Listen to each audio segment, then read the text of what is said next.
లేడమ్మా? అవునా? పైకి లేపాలి, ఇద్దరు పెట్టి లేపితే లేదు.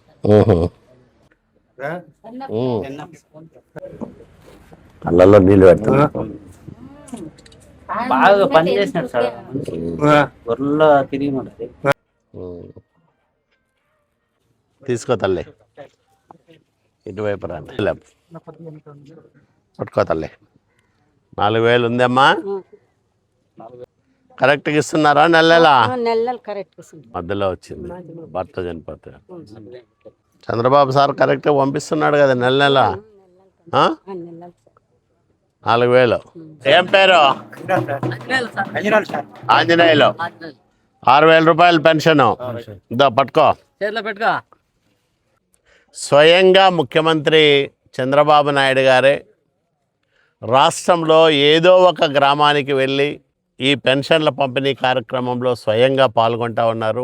ఇప్పటిదాకా రాష్ట్రంలో 51,000 కోట్ల రూపాయలు ఈ సామాజిక పెన్షన్ల పంపిణీ కోసం మనం ఖర్చు చేయడం జరిగింది. ఒక్కో నెల 16 కోట్ల రూపాయలు నగదు నేరుగా ఈ పేదల చేతులకి పోతూ ఉంది. ఒక రాయదుర్గం నియోజకవర్గంలోనే వ్యక్తిని చూసాం. దాదాపు 8 సంవత్సరాలుగా పక్షవాతంతో మంచానికే పరిమితమైపోయినాడు, మాట్లాడలేడు. నేను పోయి కూర్చుంటే కళ్ళ నిండా నీళ్లు పెడతా ఉన్నాడు. అంటే ఏమీ బాగా కష్టపడి పనిచేసిన వ్యక్తులు ఇట్లాంటి ఆరోగ్య సమస్యలు వచ్చినప్పుడు ఏమీ చేయలేని నిస్సహాయ స్థితికి చేరుకోవడం అనేది వాళ్ళను మానసికంగా చాలా కుంగదీస్తూ ఉంటుంది. అట్లాంటి వాళ్ళని చూసినప్పుడు చాలా బాధ అనిపిస్తుంది.